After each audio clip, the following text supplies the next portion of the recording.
Welcome, everybody, to the Inner Carnivore Podcast, episode 24. My special guest, James the Carnivorist. Before I get in talking to James, to people out there streaming or watching the full video on YouTube, whether you're on iTunes, Spotify, iHeartRadio, Amazon Music, if you could do a huge thing for us and like it, review it, leave a comment, review the show, subscribe to the channel. It helps out more than you guys know, and we greatly appreciate every time you guys do that. Jumping right into it, James is the host of Carnivorous Chats. He is also streaming on Spotify, iTunes, and Fountain Podcast, as well as his YouTube channel. James has a very interesting story from vegetarian and pescatarian to vegan to now carnivore. Super excited to have you on. How are you doing, James? JT, my man, it is an honor to be on your show. Thank you for having me today. I'm doing really, really well and excited to get into this chat about my health journey, which is long and interesting. I'm sure your listeners will agree. When did it start? How long ago did this whole process start? Sure. As I often like to say, let me start from the beginning. It's the best place to start. So I'm coming to you today from the beautiful island of Bermuda. I was born and raised here, and I grew up. I'm a child of the 70s. I am 52, turning 52 this year. So 1972 is my birthday. Proud of that. Feeling great, better than I have in many, many years, as your listeners will get to understand. And due to that fact that I was a child of the 70s, I basically was at that time when the new U.S. dietary guidelines were coming into effect. And of course, as we like to say in Bermuda, if the U.S. Sneezes, Bermuda catches a cold. And we certainly did with that, because I started to notice things in my households changing. Things like the butter was being replaced by margarine, and low fat came around. And in fact, my mother has been a vegetarian my whole life and continues to be to this day. So of course, that was quite influential in the household. Now, I did grow up eating some meat. My father has always eaten some sort of meat, but as you can imagine, it wasn't a lot comparatively to the other families that I was raised with here in Bermuda. And I ended up becoming quite a chunky little kid, and I was teased a lot in high school, and ended up going away to boarding school at the age of 14 in Canada. And that was a really interesting part of my journey, because as your listeners would understand, when you go away to school, you're basically forced to eat what the dining hall feeds you. And I'm talking about the 1980s there. And as it turns out, one of our chefs was from Hungary. And so he made a lot of meats, especially in the cold Canadian winters where I was situated. So I ended up eating a lot more meat at boarding school, and I put on muscle, and I got on the crew team, basketball team, and really got into sports. So those years, my final high school years, were really good in terms of my health. I ended up going to university in Canada. At the time, I was dating a young lady who was vegetarian, which very admirable of her for the early 90s to be a vegetarian, because there wasn't a ton of options in the grocery stores like there are now, JT, as you can imagine.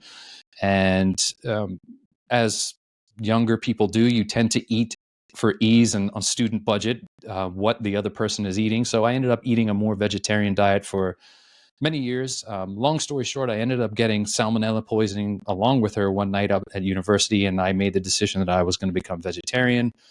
Ended up graduating university, came back to Bermuda, joined the working world. Because I was back in Bermuda, I started to include fish again for a few years. I would go on and off pescatarian to vegetarian. And I just, again, started to gain weight. I was eating a lot of junk food. I was in a high stress job when I got out of university in the insurance world, and really wasn't feeling my best, admittedly, looking back on it now, and ended up getting sort of, how would I describe it? I ended up getting sickly during that time. However, it wasn't until I decided to go fully vegan that things started to really take a turn. And that was in 2014. And I'll pause there in case you have any questions, JT. No, it's kind of crazy the number of people that I've heard a similar story from. I've had numerous people on the podcast that were borderline vegetarian, a little bit of fish, maybe pescatarian, and then went to vegan, and then did vegan for a number of years. And it's honestly, it's admirable that you're able to go that long on a vegan diet. and then this huge switch to carnivore. And in my experience, there's typically some large life event that leads to that. So that's where I'm curious how you ended up from 6 years vegan to literally the complete opposite end of the spectrum. Like, you literally cannot get any further, polar opposites from one diet to the other. Yeah, absolutely. Basically, I ended up, my partner at the time had seen the way I was eating, and basically she said, well, you're this far, why not? I've heard about this plant-based diet, this vegan diet, and we ended up watching a few of the, yeah, here we go. I ended up watching a few of the documentaries that had really came out around this time, JT, in that 2014, things like Cowspiracy, things like Game Changers, things like Forks Over Knives. And admittedly, I mean, they are great pieces of propaganda. And we decided then and there that we were going to adopt a plant-based vegan diet because the imagery and the message was very compelling. And we did, and dove headfirst into it. Now, your listeners will have heard that I explained that I was not really the healthiest on the vegetarian and pescatarian diet. I was eating a lot of junk because, again, I was in a high stress job. So it was the ease, some microwave foods and chips and whatever else I could fit in. So when we decided to eat more healthily, it was a switch. And I tell people this all the time. For the first few years, I actually ended up losing weight, going back to the gym on a whole foods plant-based diet, and feeling pretty damn good at the beginning stages. And this carried on for a number of years. And I'm getting this currently from the vegans that, what did you eat? We need to understand why you end up making the switch to carnivore. Well, I can tell you my partner got certified as a plant-based chef. She owned her own business, which was wholly plant-based. And the what's the word I'm looking for? The curriculum that she had to do to become this certified plant-based chef was very rigorous, and we ate very well. We ate local, seasonal vegetables. We ate whole foods. There was very little processed foods. And we even supplemented. I supplemented, as I had been led to understand, vitamin B12. Of course, they were all vegan supplements that I was taking. And this continued on until I started to notice some things weren't exactly right with my body. And this started to click in probably around the 4th year of veganism. And those type of things where no matter how much I ate, I seemed to be losing weight. I was getting kind of thin, and people were remarking, James, you seem to be losing a lot of weight. And I was like, yeah, I'm okay, though. I'm doing really well. I feel great. And then I started to notice things like I would be having pain where I didn't have pain before in my body, a lot of aches and pains, but I attributed that to getting older. At this point, I was in my mid 40s and thinking, I'm getting old here. And I also noticed, which was even more concerning, that I was getting mental issues, a lot of brain fog, a lot of forgetfulness, JT. At my job, I would be literally sitting typing on my keyboard and going, what am I doing here? Why am I typing this? And I had to really think about what the heck I was doing. And I should have paid more attention to really what was going on with my body. And I didn't, and I soldiered on because, as far as I was aware, this diet was the healthiest diet for me. This diet was saving the planet, saving the animals. Man, this was the best thing for everybody. So I continued on. And things, unfortunately, just got worse for me, JT, as I'm sure you've heard from other folks. The weight loss did not stop. In fact, it got much worse. I am 6'2". I'm currently about 185 pounds. I've put on over 50 pounds of mostly muscle since I've added animal products back in my diet. But I got down to a very, very low weight of 128 pounds and a 28-inch waist. I really look emaciated. I looked emaciated and thin, and people remarked on it. My family was worried about me. My skin started to crack. My hair was falling out all over my body. The brain fog was unrelenting. And this was all around the time of COVID, just right around the end of 2019, beginning of 2020. I was going to the doctor constantly trying to figure out what was going on with my body because I was having autoimmune type symptoms. I had a severe candida infection. I had, blood in my stool, which she thought was colitis, which I definitely believe it was because it's no longer there, but it continued to be there. And I doubled down on the vegan diet because anywhere I went online, they were telling me, well, you weren't veganing hard enough. You weren't doing the juicing. You needed to not just be a plant-based, you needed to be a fruitarian or raw juicing, which I did. And it just literally destroyed my gut, JT. I just felt awful. I ended up losing my job because I couldn't perform the daily duties of task, which was terrible. So I lost my health insurance. And I got very depressed and anxious because my vision was going. I couldn't think straight, and COVID had hit, and I just was at a loss. And so my partner suggested to me, why don't you listen to some podcasts? Which is kind of ironic because here we are today, and I'm on yours and I have my own. And I came across a YouTube video at the time by Sally K. Norton. And for your listeners that don't know, Sally Norton is an expert in oxalates. She has a book out called Toxic Superfoods, which is an incredible read. And I encourage all your listeners to go read it if they haven't. And it just talked about how plants are not these benign things that we believe them to be. They can actually be harmful to your health. And she specializes in oxalates, which is a type of toxin that is formed by plants. And I later came to find out that I was bombing myself with the highest oxalate overload foods, not only just from a nutritionally deficient standpoint, but from a point of the highest oxalate containing foods you could do. I was bombing myself for years thinking I was doing this great thing. And no wonder my body ached. I had fibromyalgia. No wonder my gut was destroyed. And that set me on a path to just figure out what the heck I had been misled on besides that. I then found Joe Rogan's podcast with Dr. Baker, which many folks do. I then deep dived into the carnivore diet. I found Scott Nislinski and his Carnivore Cast at the time. I know he's changed the name of his show. And I just dove into it. And I then made the decision that I didn't want to lose my life because of a dogmatic approach on my diet. I wanted to be here and be healthy and feel like I should feel like I am now and not feel like I'm literally and looking like I was dying. And I'll pause there again in case you have any questions.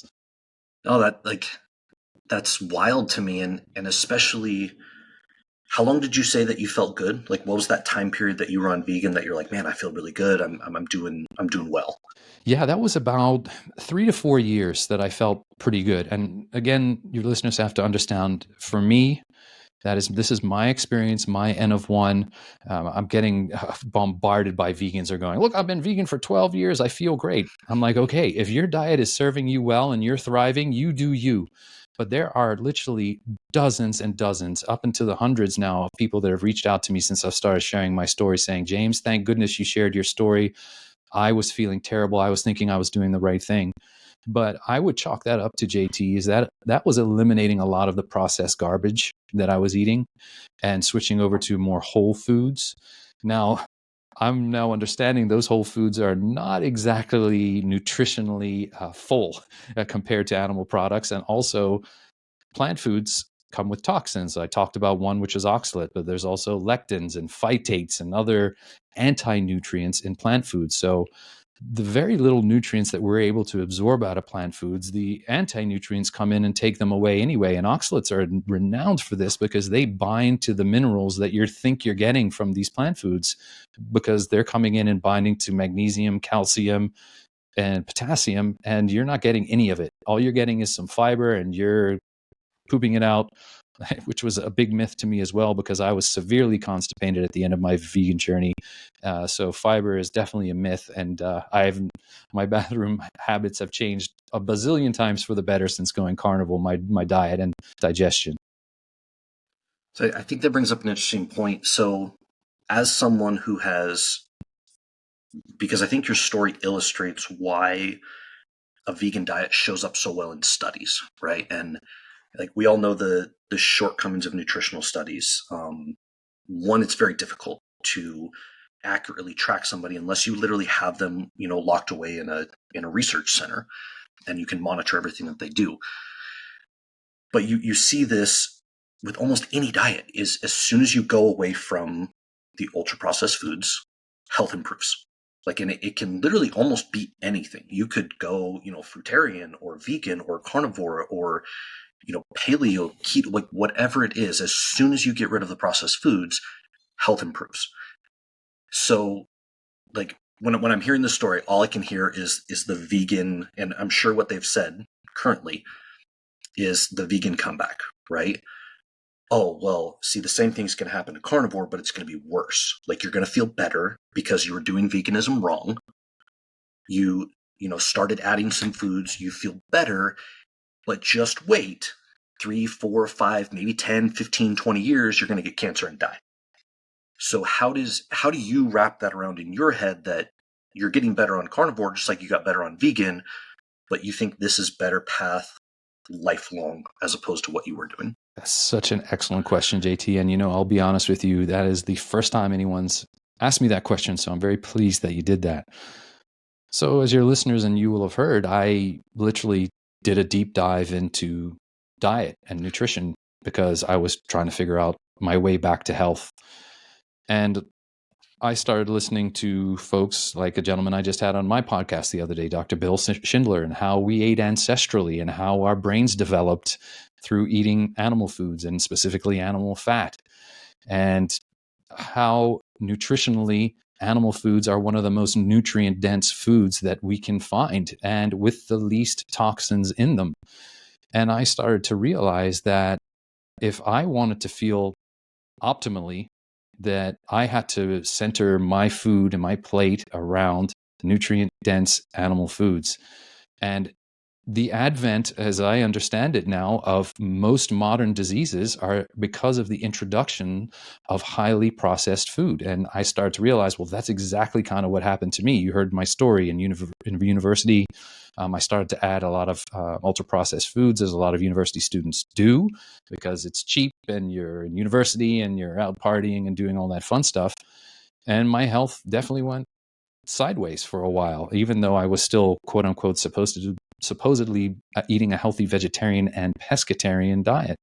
And then you heard again when I came back, I was eating again a lot of processed foods. And then when I removed a lot of the ultra processed foods and I added plant foods, that's when I started to realize that, our gatherer days are far behind us now. We used to eat bugs, and if you listen to Dr. Bill Schindler, yeah, we used to go for plants, but that was only out of necessity when animal foods weren't available to us. So yeah, as I look to the future, and as I mentioned to your listeners, I'm 52 years old now, and I feel better than I have in the last 20 years in terms of my mental clarity, my physical health, exercising. I don't see any other route for me but continuing to focus on nutrient dense animal foods in my diet, because I know I'm getting the utmost in nutrition out of them. My body is readily absorbing all that nutrition. And yeah, I can't think about any other way than the way I feel and how badly I felt for that time. I hope that answers that. No, yeah, that's perfect because that's what you get, right? You get the people who are like, just wait. And this is where I have a hard time, especially discussing stuff online, and which is why I honestly don't get into too many deep conversations, because the issue is we're trying to rely on studies, right? And as we've just explained before, a lot of the issues with studies is how they collect data, and most of them are through an FFQ. Like, I'm actually doing a deep dive on the meta-analysis of meta-analysis for colon cancer and red meat. And when looking through all those studies, like you just see the way they gather data, and it's FFQ, FFQ, FFQ, FFQ, year-long diet questionnaire, 24-hour diet questionnaire. And I sit there and I go, okay, like, I am somebody who has probably more experience tracking my food and implementing food tracking strategies than 99.9% of the population. Like, for a lot of my 20s doing amateur bodybuilding, that's what I did, right? Up and down, meticulously tracking. I cannot tell you what I ate last week. Like, if I went back and thought about it, I'd be like, I think I had a steak on Monday, Tuesday, Wednesday, Thursday, Friday. Oh yeah, maybe I can tell you, right? But the average person is not going to remember what they ate last week, much less 6 months ago. And so when studies come out and say for every 100 grams that goes up, that's 3 ounces, right? Like, that's this much steak. That changes your risk of cancer. And I'm like, okay, like, so at some point we have to have some, and kind of what you were alluding to, we have to have some intuitive conversation about nutrition. Okay, how did we get to where we're at? Are you suggesting that we are able to create a diet better than what we, however you want to believe it, whether we created or evolved or however, I'll go both routes. Are you suggesting that we are able to create better? No, I don't think so, because, we all talk about correlation is not causation, but I can put some pretty strong correlations to causations in graphs that show the timing of foods that we started to introduce and the timing of information and our decline in health. And no, it's not because we got better at identifying stuff and we literally just got extremely unhealthy, and it correlates pretty. I'm going off on a tangent a little bit. But my point is, people will do this with, and I've seen it with you as well, where they'll say, yes, everything is getting better. You feel better. Your gut's better. Your bowels are better. Your vision's better. You look better. Your skin's better. All of these things are better. But somebody did a whole bunch of data over 500,000 people who filled out a questionnaire, and you're still going to get sick and die because of what this study says.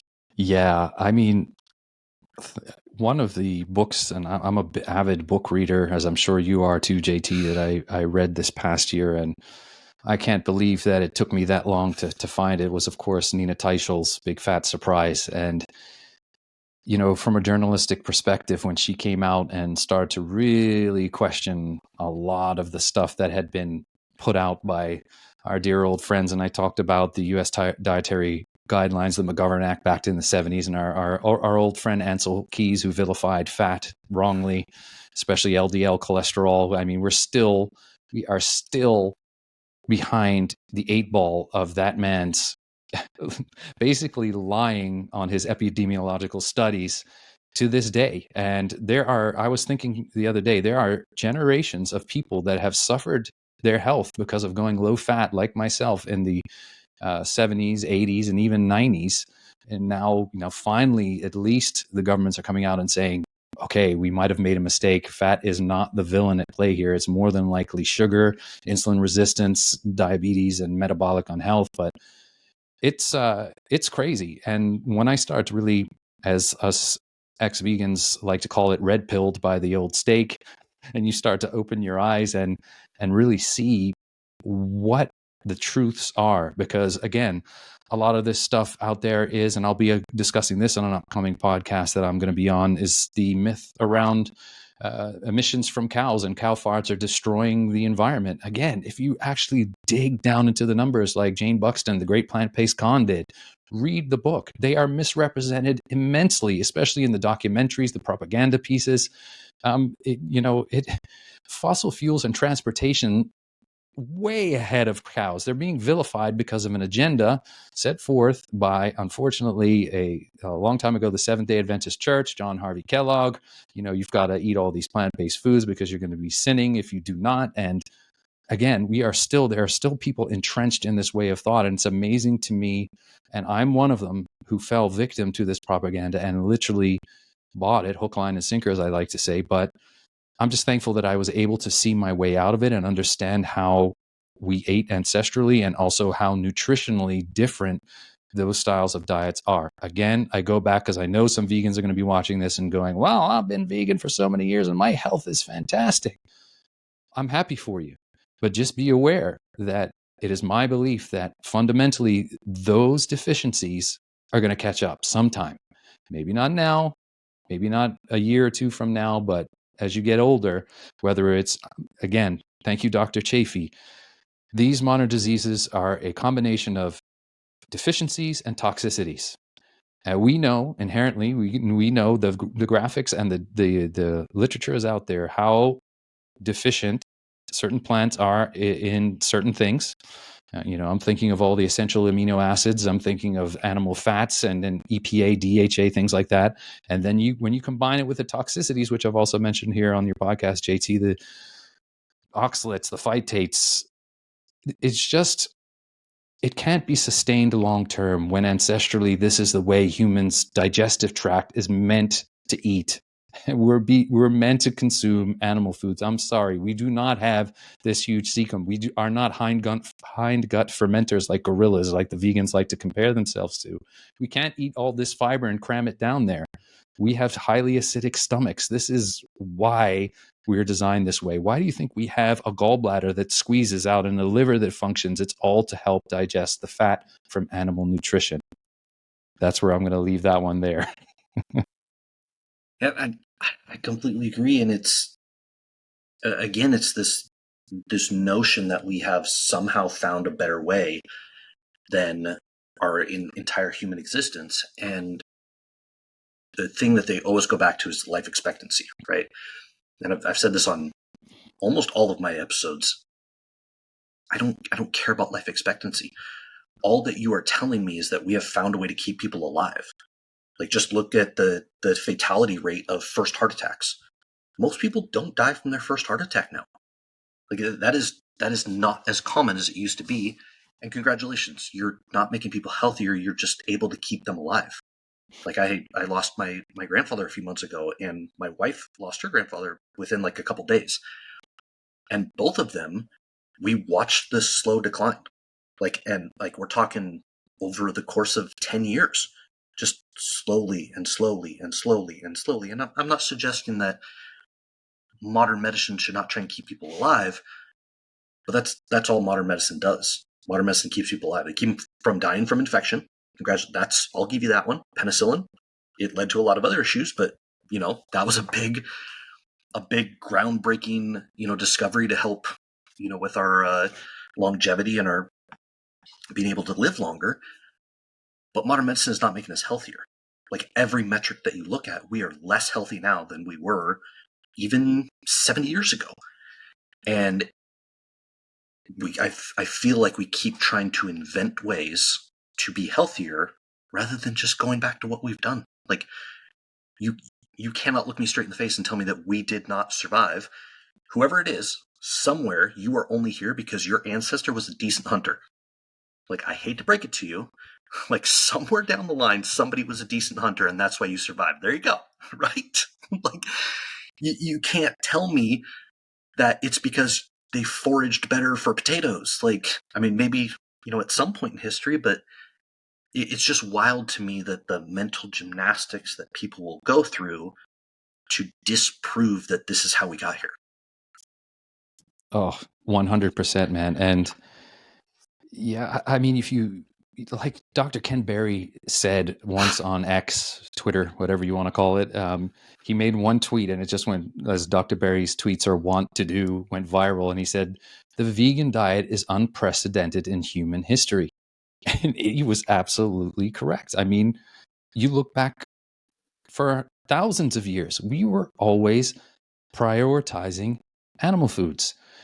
And because, as I touched on earlier, if you look really into why this new push is happening here, I'm not I've become more of a conspiracy theorist because of all the things that I've learned, but ultimately it's about control. It really is about control, and the vilification of cows, the pushing of plant-based agenda in schools on our kids and then on ourselves to keep us not exactly mentally fit and physically strong.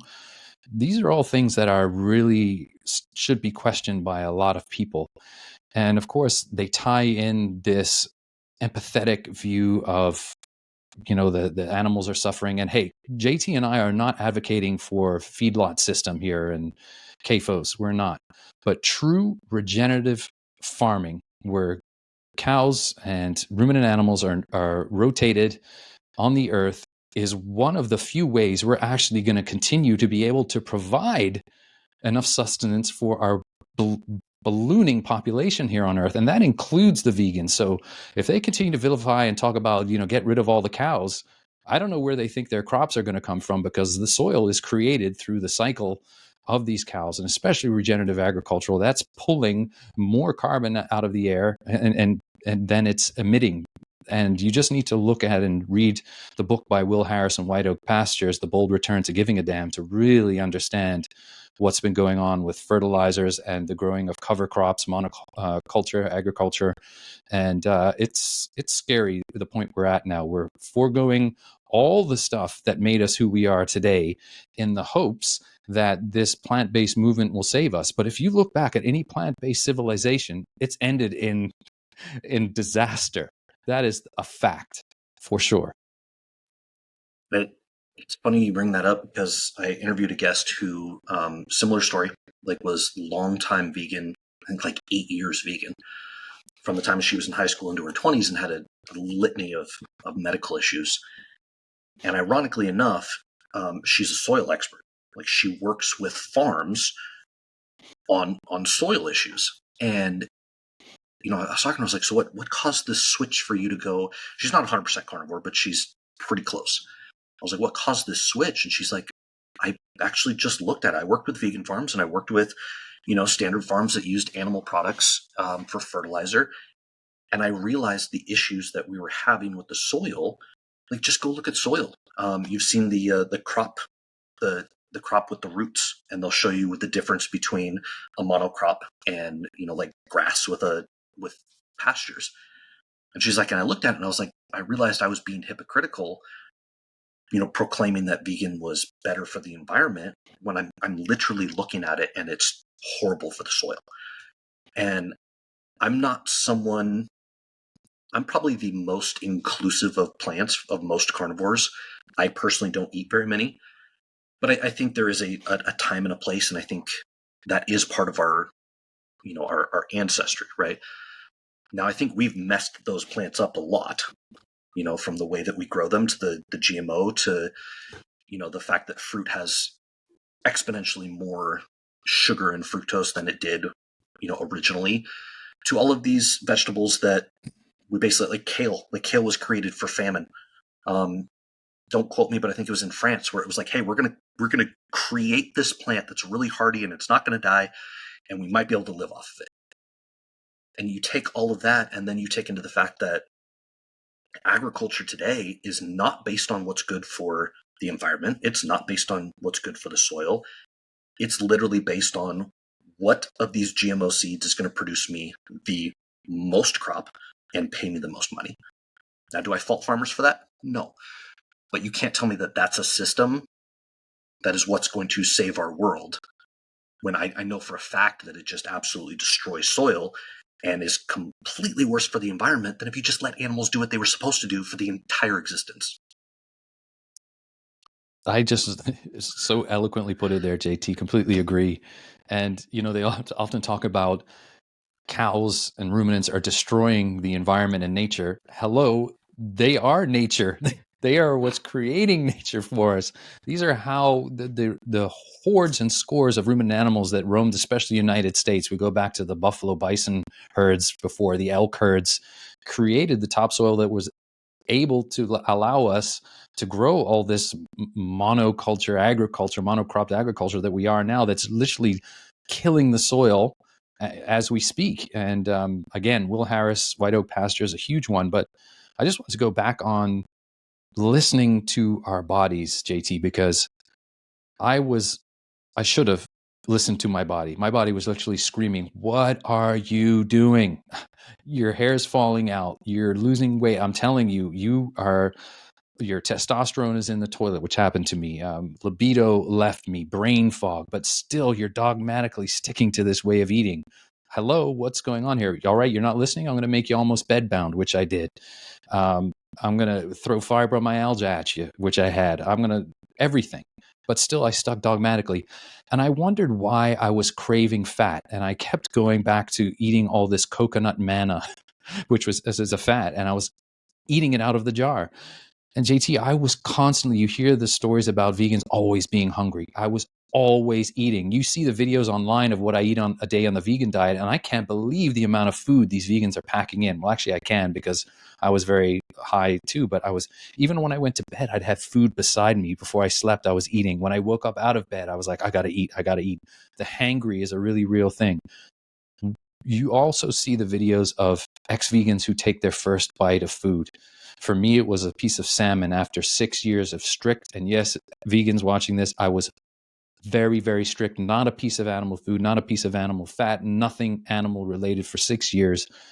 And it was just incredible. Like your body just goes, hallelujah, we now can start to build you back to what you should be at the age you are now. And I had to go very slowly. I want people to understand that my transition was a slow one. I started off ketogenically. I kept in most of the vegetables, the low oxalate ones, after I found out about the oxalates.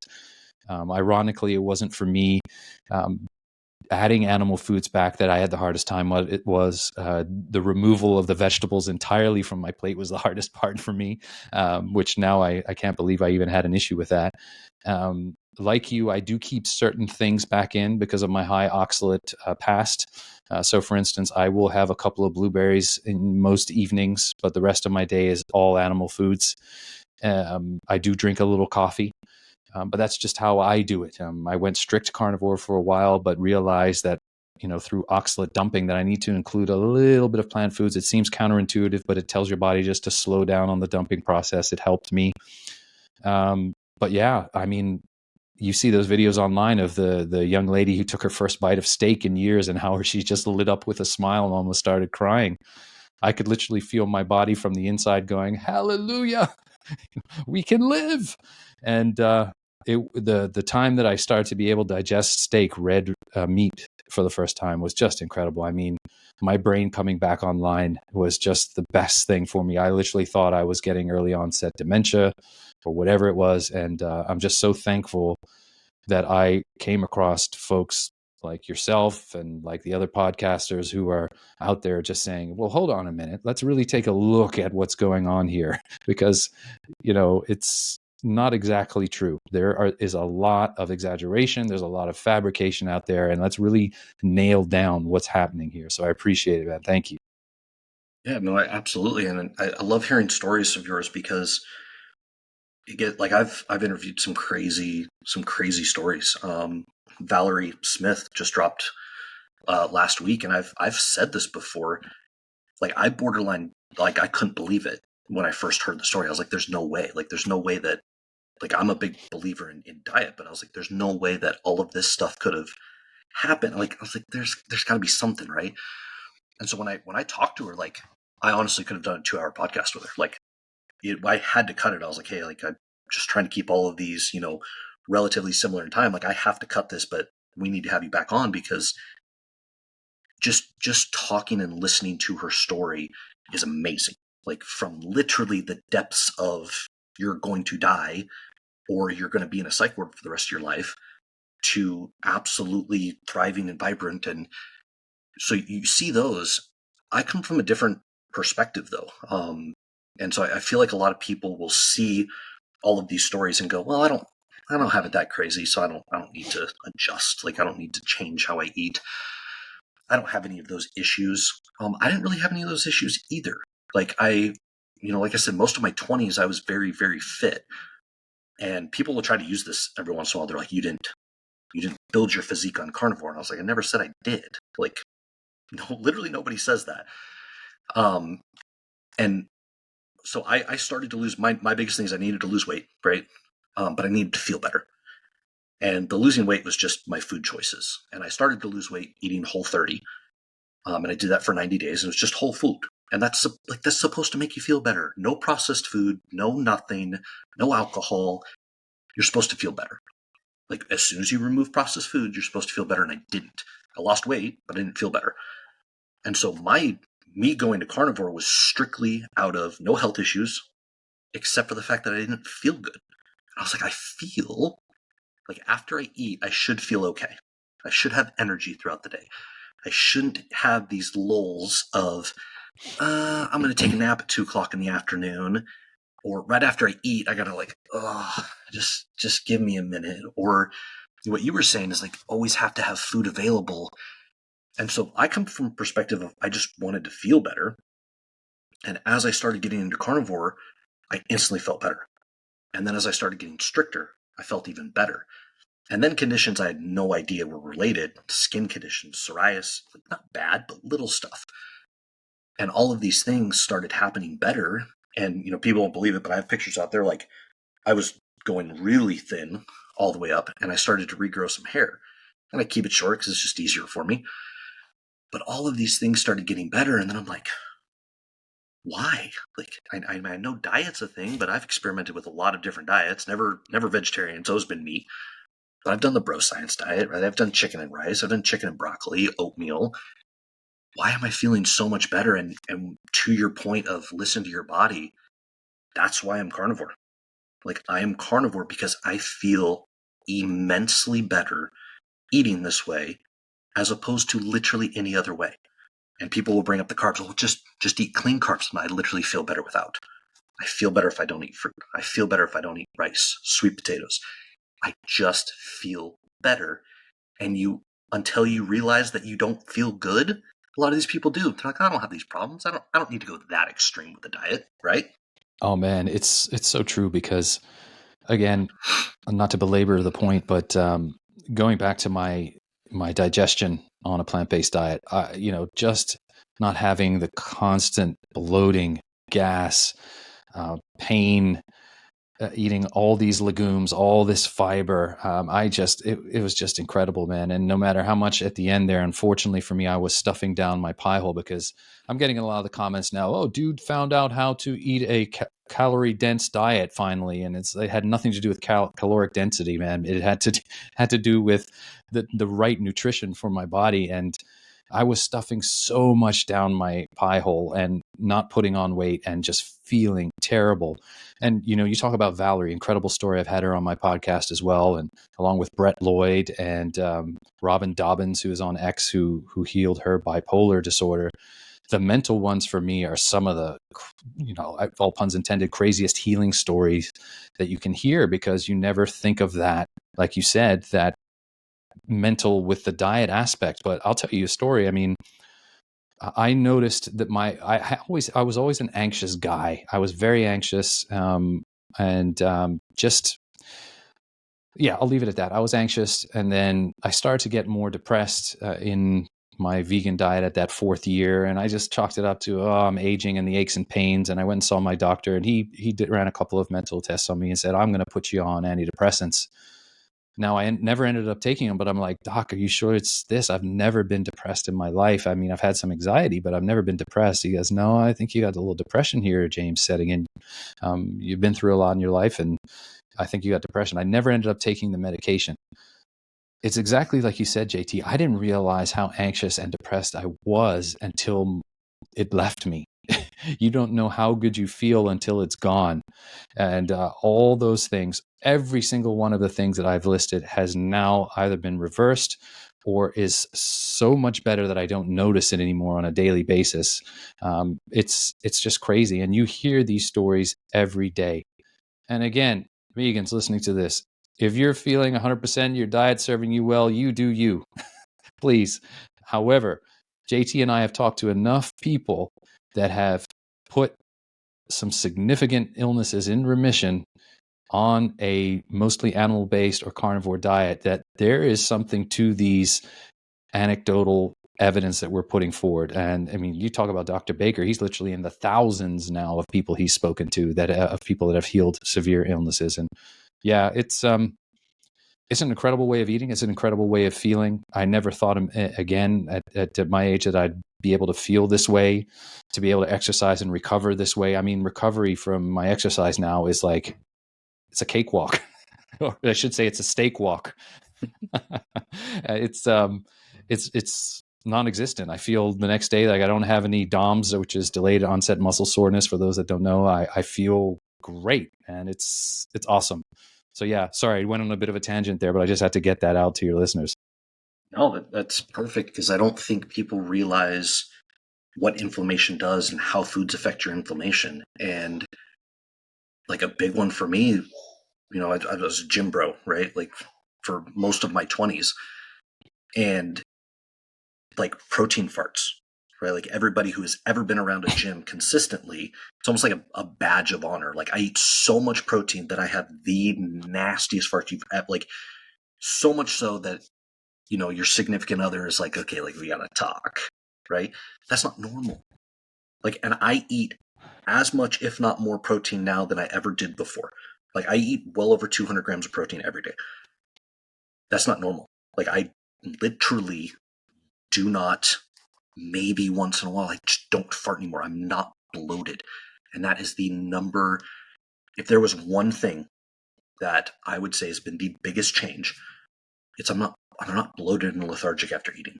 Like, I can literally eat. There's two things. One, it's kind of a running joke in bodybuilding community.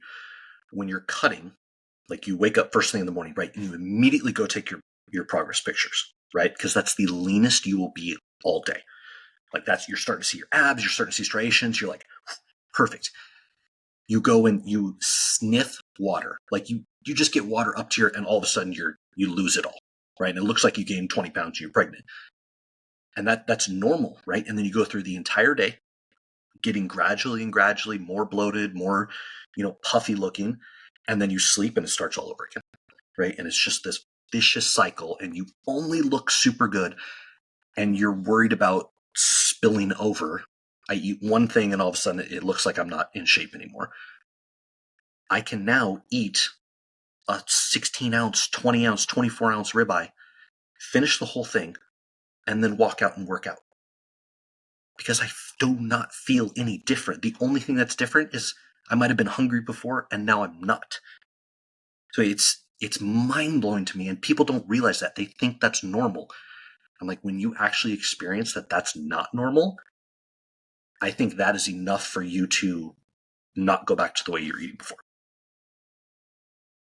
Oh yeah. And you hit the nail on the head in that, because of dietary choices that are not high in animal fat and protein, JT, a lot of people do not understand what it truly is to be satiated. They just don't. You heard me talk about constantly being hangry and hungry. When I eat, and I'm eating now mostly carnivore or strictly carnivore, whatever I decide I'm doing for that month or that time, my body is just so satiated. And like you say, like, people are still astounded. I mean, I'm still like, I'm a tall, relatively thin guy now, albeit I'm putting on muscle. But when I go out to eat a steak and I order the cowboy ribeye, people are amazed that I tackle that, sometimes 28, 30-ounce steak and higher by myself, dude. And they're like, where are you putting this stuff? And I get up and I'm like, yeah, I'm great, man.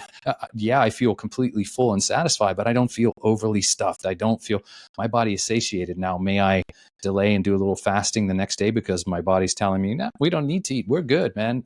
Yeah, absolutely. But people need to understand what that feeling of satiation really is when you include sufficient animal protein, sufficient amino acids, and animal fat.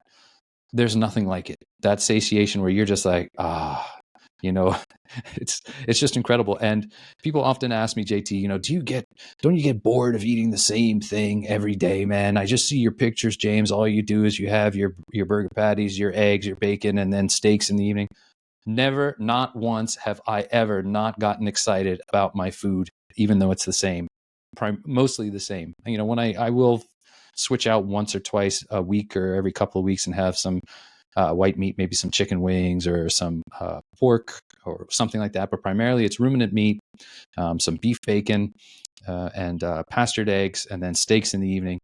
And man, I get so excited to see my steak. I think because I didn't have any for so long. It's just like Dr. Chafee says, I feel like it's my birthday every day, man. When I got a ribeye now that's been dry brining ready for tonight, bro.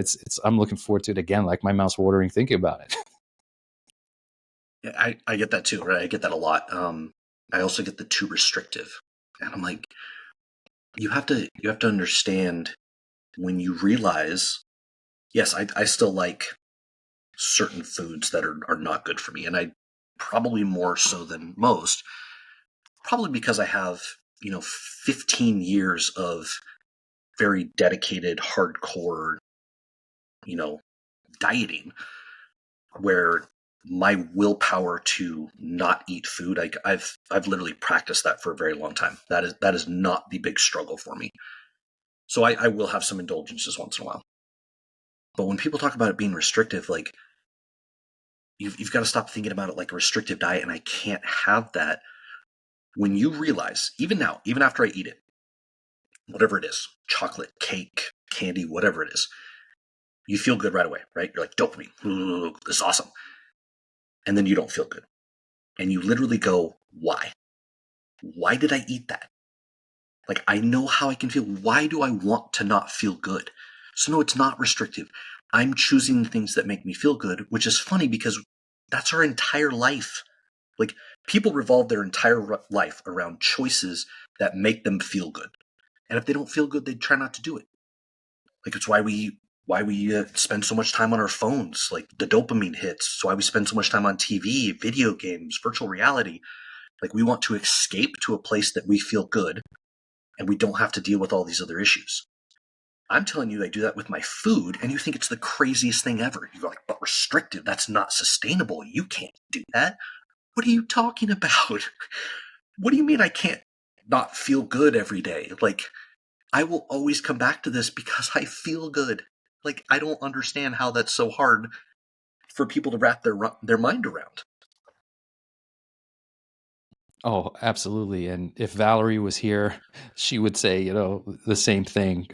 Valerie Smith, who you had on as a guest and I've had on as a guest, she often gets that levied at her as well, being, this is so restrictive. And she will say, I'll tell you what's restrictive. Having a mental illness is restrictive. Being severely emaciated, underweight, and malnourished is restrictive. Ask me. Losing my job was restrictive. Being almost bedbound was restrictive. Having blood in my stool, having my hair falling out, that was restrictive. This is not restrictive. This is living life, man. I feel amazing, and I can't stop emphasizing that. I feel amazing. Dr. Baker asked me a good question when I was on his podcast last year, and he was like, well, James, are you at all concerned about, we touched on a little bit of the long-term effects of, eating a high fat and potentially cholesterol diet? I said, well, Dr. Baker, I don't want to go back to the alternative. And he said, yeah, I get that all the time. He's like, people feeling as good as they do, they're just like, why would I go back to something where I felt terrible? Why would I make a decision based on that when no one really knows? And he even admitted and is catching stick for it recently that no one knows the long-term effects yet of doing this. And the same thing for the vegan diet, despite what the vegans will tell you, no one's really done any really RCTs on long-term veganism. And any studies that are out there, thank you, Nina Teicholz again, have been fabricated and doctored. And despite what the vegans will tell you, there's no long-term studies on the effects on veganism on humans. And any ones that have been done, they ended up coming on way behind for those that didn't include animal products. Now, I will touch on this a little quickly, JT, is that this month it's interesting. And one thing the carnivore diet and when we talk about restriction, no. I talk about, let's get to the point to understand what foods are affecting you that you may not have realized were causing you inflammation before. And this month, out of interest, and you probably saw me post about it on X, I'm doing a minimal dairy march. And for those listeners that don't know, dairy, specifically animal dairy, was a big part of my journey and a big reason why I was able to put on weight quite quickly. Coming back on carnivore, I really appreciated animal dairy for its calcium content, and because I was obviously depleted in a high oxalate diet that binds with calcium, and vegans tend to be lower and have brittler bones. So being able to at least digest dairy well for me was a big thing. I just read Dr. Ead's new book, Change Your Diet, Change Your Mind. And she had a chapter specifically on dairy in there where she said, consider doing an experiment without dairy for 30 days and see how you feel. And so I said, why not? I can tell you I'm about, I'm 8 days into it as of today. And literally, I noticed more mental acuity, meaning less brain fog for me. I didn't realize how, the brain fog had been contributed again to the dairy. And my digestion slightly improving. It was good, but it went up a notch again without the dairy. So there are tweaks, there are things you can add and subtract because you're down to really nutrient dense bioavailable food. So I encourage people to be their own N of one, experiment on themselves, see what works and see what doesn't. The great thing about this diet, JT, is that we're not out here telling you you're doing it wrong or you're not doing it hard enough. We just want you to feel healthy and as good as we do, right? It's facts, and I use that to my advantage because people assume what I think. Especially like I've started taking a tack at diet culture, especially the calories. Calorie is a calorie. Like I've done a number of videos on that. And people assume what I think. They're like, oh, well, you think carnivore is not the best for weight loss. I was like, I never said it was. Like, I don't think you should look at carnivore as a weight loss. And I don't think we should look at any of these diets as weight loss. And I think that's the problem. And, one of the, there's these accounts, there's this account with 750,000 followers who's like, I'm going to prove to you that I can eat sugar every single day and lose weight. And I'm like, good, that serves no purpose. Congratulations. That is not what this is about. And that listening to your body thing, like, and to answer your question about Baker, I love the fact that he's like, I don't know, right? I don't know what long-term is. But I think we have very intuitive bodies, right? Like we eat, and based on the nutrients that we eat, we have hormones controlled by our brain that tell us when we're full, right? We have leptin that says we're full. And then when body feels like we need more, we have ghrelin that tells us that we're hungry. And diet culture is trying to trick up with that, right? Like volume eating. You've seen volume eating? Eat a large volume of food to expand your stomach, to make your body think you're full. Or just eat foods that your body needs and your body will tell you. Like, I very much think that your body will tell you when you're full, tell you when it needs more. And because of that, all of these things improve. And to answer Baker's question, I do not think that the human body, the way it's designed, the way we've evolved, however you want to look at it, is such a way that all of these things can improve, right? I could list hundreds of things from various people that improved, a number of things that have improved for me. I do not think the body would respond in such a way if this really was going to kill us long term. Like, you cannot convince me that all of these things are going to get better, but then eventually it's going to go, tricked ya.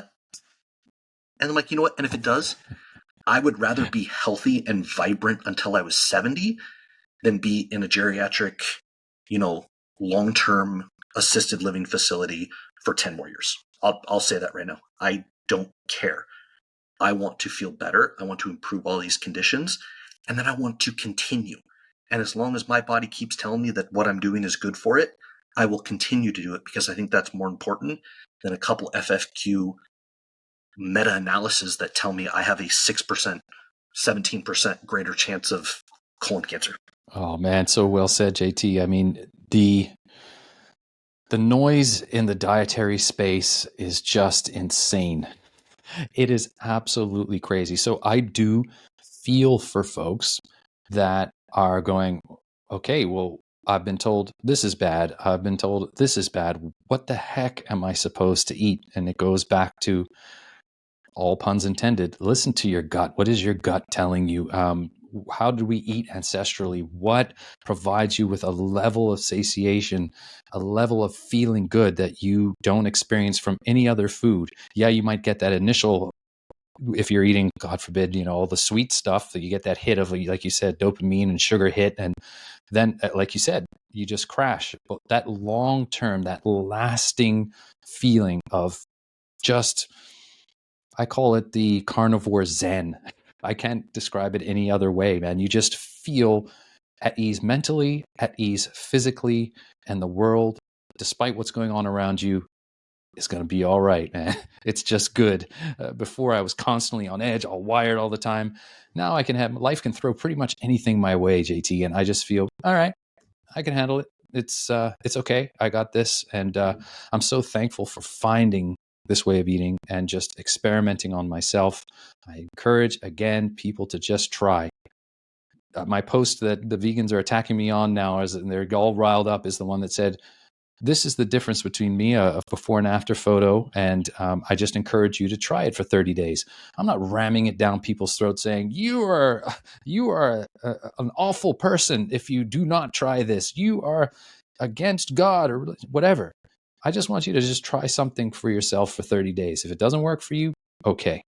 Chances are, and from all the folks that we've chatted to, JT, it's going to make some significant differences to folks, both mentally and physically, and I firmly believe that. And I'll finish by saying this little speech that I'm on now is that I firmly plant my flag now in a low anti-nutrient, high nutrient diet, and that includes the primary portion of your plate being animal foods, specifically ruminant meat if you can get it, and low toxic vegetables and or fruits if you want it.